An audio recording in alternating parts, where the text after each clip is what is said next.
तो मार्वल ने हमारे सुपर बाउल में थंडरबोल्ट्स का न्यू ट्रेलर ड्रॉप कर दिया है और बोलना पड़ेगा it was pretty dam solid. चाहे पूरा सूट ना सही बट सेंट्री और उसके वॉइड का फर्स्ट लुक मिल चुका है और आते ही बंदे ने कांड चालू कर दिया है। बाकी का हाथ उखाड़ दिया, जॉन वॉकर की सील मरोड़ दी और पूरे न्यूयॉर्क को ही अपने शैडो रेल में घुसेड़ दिया। सो हम भी भाई पूरा ब्रेकडाउन ठोकेंगे ये ट्रेलर में आखिर हो क्या रहा है, ये थंडरबोल्ट्स वाले डार्क अवेंजर्स कैसे बनेंगे और मेनली ये नॉट सुपर नॉट हीरोज वाले चिलकोजे सेंट्री को भाई कैसे हराएंगे। सो ये ट्रेलर देखो स्टार्ट होता है वैल के कोर्ट हियरिंग के साथ। ये सारे कांग्रेसमैन को बेसिकली ये समझा रही है कि अगर अवेंजर्स का वेट कर रहे हो तो करो मत, क्योंकि वो भाई अब लौटने नहीं वाले और उनके बदले किसी और को ही स्टेप अप करना ही होगा। और यहाँ अगर समझ रहे हो कि ये इसके नेक विचार है तो बिल्कुल नहीं, लोग भाई रहे या उड़ जाए उससे घंटा फर्क नहीं पड़ता। ये एक्चुअली अर्थ के प्रोटेक्टर्स के नाम से अपने खुद के ही सुपर बींग्स को क्रिएट करना चाहती है। OXE यानी ऑक्स नाम का ऑर्ग इसने इसलिए बनाया। अवेंजर्स टावर को भी जो उसने खरीदा है वो बाहर से तो इसके कंपनी का हेडक्वार्टर होगा बट उसके अंदर ये ऐसे हर तरह के इलीगल एक्सपेरिमेंट्स करती होगी। और मेनली देखो सेंट्री को भी इसने अवेंजर्स को ही रिप्लेस करने के लिए ही क्रिएट किया होगा। बात अलग उसे कंट्रोल नहीं कर पाएगी तो उसे मारने के लिए थंडरबोल्ट्स को भेज देगी, बट बनाया तो भाई इसी नहीं होगा। पर हाँ भाई, लोग चाहे उसके बातों में आ जाए पर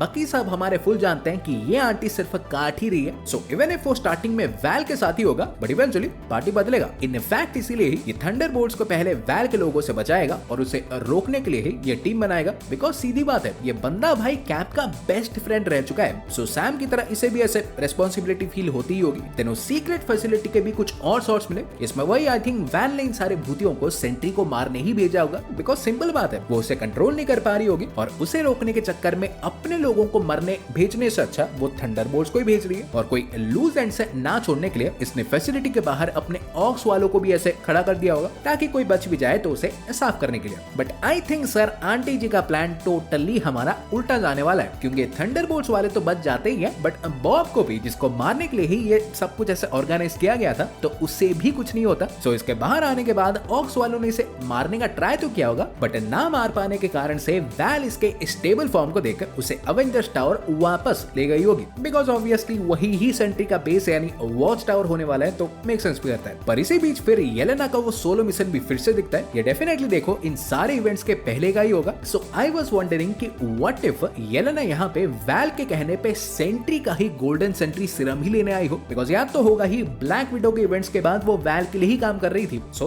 हु नोस, मे बी इसी ने ही वैल को सीरम दिया हो और उसी सीरम से वैल ने सेंट्री को बनाया हो। बट इसके बाद फाइनली हमें सेंट्री या बोलूं वॉइड के रैम्पेज का एक छोटा सा टीजर मिलता है। लाइक थंडरबोल्ट्स वाले मे भी ऐसे पूरे अवेंजर्स टावर में नीचे से ऊपर तक वैल के गार्ड्स को पीट पाट के ऊपर गए होंगे और फाइनली जब ये वैल को कन्फ्रंट किए होंगे तो वैल ने भाई तभी वॉइड को इन पे छोड़ दिया होगा, जिसमें पहले तो ये बकी का पूरा वाइब्रेनियम हाथ ही उखाड़ देता है। बंदे को भाई falcon and the winter soldier और सिविल वॉर दोनों के ही फ्लैशबैक्स एक साथ ही आ गए होंगे। फिर जॉन वॉकर की सीट को इसने पूरा मोड़ा होगा। बंदा आधे ट्रेलर में यही लेके घूम रहा था और आखिर में अपने टेलीकाइनेट की पावर से रेड गार्डियन को भाई सीधा बिल्डिंग से ही बाहर फेंक दिया। इनफैक्ट नोटिस करोगे तो उसका सूट का कलर भी क्लासिक येलो ही होने वाला है और अपेरेंटली पता नहीं कैसे बट ट्रांसफॉर्म होने के बाद वो ब्लॉन्ड भी हो जाएगा। बट हाँ, डोंट वरी, रेड गार्डियन के पंखों हो तो चिंता मत करो, ये मे भी उसे फेंकेगा और वापस खींच भी लेगा, क्योंकि फाइनल बैटल में ये जिंदा थे बट उसमें भी टिक जाएंगे कि नहीं समझ लो। बिकॉज सोचोगे तो रेड गार्डियन के लिए भाई इसमें पूरी स्टोरी ही कंप्लीट हो रही है। एक अच्छा डैड बनना चाहता था जो कि यहाँ पे येलेना को स्पीच देके कर ही देगा। विंटर सोल्जर से मिलना चाहता था, वो भी मिल लिया। अवेंजर्स को ज्वाइन करने के सपने देखे थे जो कि अवेंजर्स ना सही बट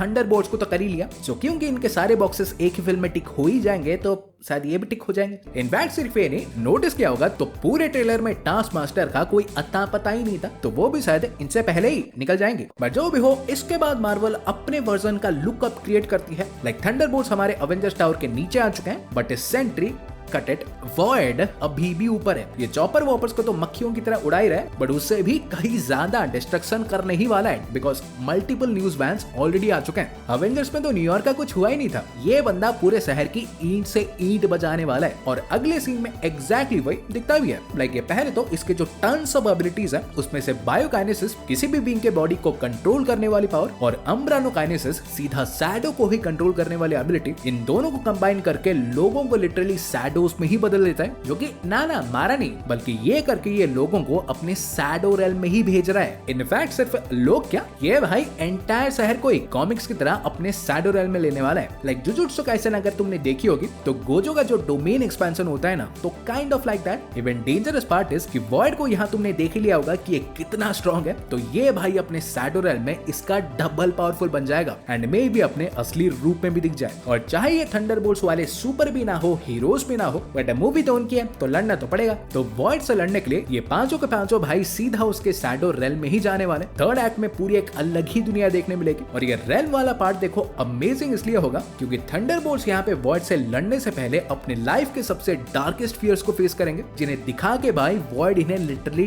टॉर्चर करने वाला है। लाइक इमेजिन बकी को सीधा स्टीव ही दिखे ये बोलते हुए कि इसने उसे लेट डाउन किया है, या येलेना को उसके रेड रूम वाले पेनफुल दिन फिर से रीलिव करने पड़े, या हु नोस सीधा नताशा ही दिख जाए ये बोलते हुए कि येलेना उसे बचा नहीं पाई। और ऐसे ही वॉइड एक एक करके सबके साथ करने वाला है, मेंटली भाई तोड़ देगा। बट वी ऑल नो इनकी ही फिल्म है तो इवेंचुअली ओवरकम करना तो पक्का ही है। सो जब ये फाइनली साथ वॉइड को फेस करेंगे, ये तो भाई पक्की बात है, इनका फिजिकली उसे मारना या हराना इम्पॉसिबल होगा। तो मोस्ट लाइकली ये लोग तीन चीजें कर सकते हैं। लाइक पहले तो देखो हल्क जैसे इसे समझाएं, जिससे हो सकता है कि सेंट्री वॉइड पे टेक ओवर करके नॉर्मल हो जाएगा। फिर दूसरा, ये समहाउ वॉइड को सेंट्री से टोटल अलग ही करके फिर सेंट्री को अपने साइड लेके उसे हरा सकते हैं, लेस लाइकली बट पॉसिबल है। और थर्ड एंड फाइनल, ये अगर कुछ भी करके ऐसे सेंट्री की याददाश्त से भुला दे तो वॉइड ऑटोमेटिकली गायब हो जाएगा। और इस थर्ड वाले के देखो सिग्निफिकेंट चांसेस इसलिए हैं क्योंकि डूम्सडे होराइजन में है, और अगर हमारे सेंट्री अवेंजर्स के साइड रहे तो डूम भाई बैटल वर्ल्ड तो दूर की बात है, ये एक पौधा तक नहीं लगा पाएगा। सो ये मोस्ट लाइकली फिल्म के एंड में इसकी याददाश्त भुला देंगे, जिससे डूम्सडे में तो रहेगा ही बट